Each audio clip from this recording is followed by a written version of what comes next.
what's up mga kapati, and welcome po sa aking YouTube channel. And so, for today's vlog, I will be discussing the 10 logical fallacies that you should know and how to spot them.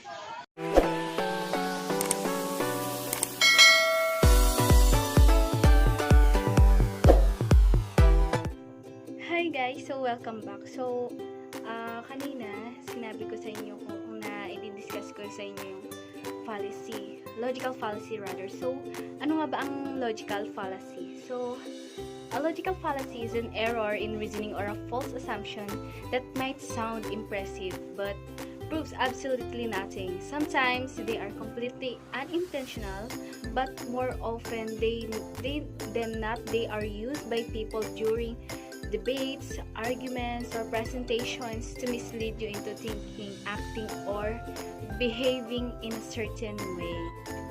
So let's start with the number one fallacy. It is the ad hominem, or also called as the poisoning the well or the personal attack. You will have a certain seen at the ad hominem fallacy used all the time to win their case. So number two fallacy is the appeal to authority. There's another much loved and of course widely used and abused fallacy. It works by stating that whatever is claimed is true because a so-called authority said so, rather than applying any logical reasoning or providing any reasoning or evidence to support the claim. For example, raising interest rates by 3% must be in the best interest of the economy because the PM said so yesterday on the 9 o'clock news. Oh no! So number 3 is the straw man. With this fallacy, you argue against a phony, weak, or ridiculous position that you have created and then proceed to easily knock it down. So, for example, tree-hugging environmentalists are so dumb they think plants have feelings and are more important than humans. Basically, every time you see one of those ever so funny comedy skits on YouTube ridiculing someone because they are, please take your pick here.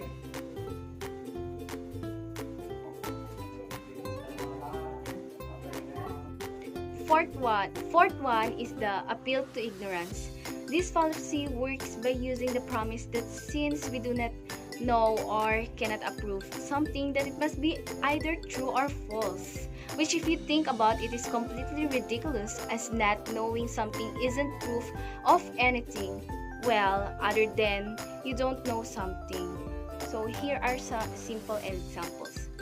We have no hard evidence that fairies exist, which must mean they are so incredibly magical that they can make themselves completely invisible to humans. Or sometimes, you might even see some appeal to ignorance nonsense dressed up like this as a serious product endorsement. This supplement is totally amazing because no one has taken it so far has become sick. So the fifth one is the false dilemma. This is also sometimes known as the false dichotomy, the black and white fallacy, or even the bifurcation fallacy. This is how it works. Essentially, you're just an argument down to only two options despite the fact that they are maybe many more and far better possibilities to choose from. Example. So, you're either with us or against us. Note number 1 is soccer event. So the fifth one is the false dilemma. This is also sometimes known as the false dichotomy, the black and white fallacy, or even the bifurcation fallacy. This is how it works. Essentially, you reduce an argument down to only two options, despite the fact that there may be many more and far better possibilities to choose from. Example. Sixth is the slippery slope, aka the domino theory. This fallacy works by taking an argument from a sensible moderate place and moving it to an extreme place via a one thing leads to another kind of route regardless of any logic or rational. Of course, like the most fallacies, you will see it played out everywhere, but it is an extremely common occurrence in houses with the stoppy teenagers who have sensible, concerned parents. Typically, the arguments go something like, "You simply must let me go to the psychedelic Goa Trance Music Festival this weekend. If I don't go, if I don't go, my friends will think I am totally square and a complete loser. They will then dump me and I will end up with no life whatsoever and be forced to spend the rest of my life living. And no future." So the sixth is the slippery slope, aka the domino theory. This fallacy works by taking an argument from a sensible, moderate place and moving it to an extreme place by a one thing leads to another kind of route regardless of any logic or rational evidence to support the claim. Seventh is the circular argument. As well as the circular argument, petitio principii and begging the question, it also has a fourth name, which is the vicious circle. It is called this for a very good reason, because it works by repeating what has just been said, which de presto creates a completely closed loop, aka a circle. 8 is the alphabet soup. This is the overused acronyms, abbreviations, and occulted language to bamboozle people into thinking that they know what they are talking about and therefore must be right, and you are wrong and ignorant to boot.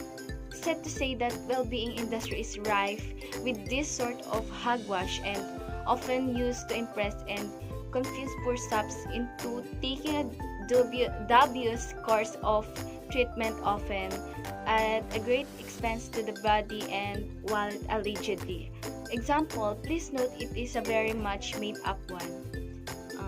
It is very often the case that someone suffering from the SW2 deficiency in their lymphatic C5X. So 8 is the alphabet soup. This is the overuse of acronyms, abbreviations, and occulted language to bamboozle people into thinking that they know what they are talking about and therefore must be right. And you are wrong and ignorant to boot. Sad to say, the well-being industry is rife with this sort of hogwash, often used to impress and confuse poor subs into taking a dubious course of treatment, often at a great expense to the body and wallet allegedly. 9th is the bandwagon. The bandwagon fallacy works on the basis that something is correct, good, true, right, or whatever the heck you want it to be, just because most people think that it is as well. Name after the. So 9th is the bandwagon. The bandwagon fallacy works on the basis that something is correct, good, true, right, or whatever the heck you want it to be, just because most people think it is as well. Named after the horse-drawn cart that politicians use to travel around and shouting their dubious election promises and drawing attention to themselves so that people would give them their support and vote for them. If you were dumb enough to be one of them, you could literally jump on the bandwagon and enjoy being taken for a ride. So 10th is the red herring. You may well have heard of this one. It's pretty famous after all, but you may not recognize it in real life, as you mostly hear it mentioned in World Unit TV crime shows. So how does it work? Well, the red herring is a clever, irrelevant argument that distracts you from the real topic being scrutinized. Apparently named after the smell of fish used when training hunting dogs, it is most frequently employed by crafty individuals who want to lead the conversation, read argument away from an area that they are vulnerable to into one that they feel is a safer territory. As you might well imagine, guilty politicians absolutely love the red herring and will use it in almost every answer that they can possibly get away with. Example, why are we raising taxes? Well, we need to increase taxes to generate more revenue to support the existing commitments to primary school. Education. After all, children represent the future of the country, don't they? So we absolutely must always support them 100%. Don't you agree? So that's all. I hope you learned something from it. And please do subscribe, like, and share, and comment below. So thank you for watching.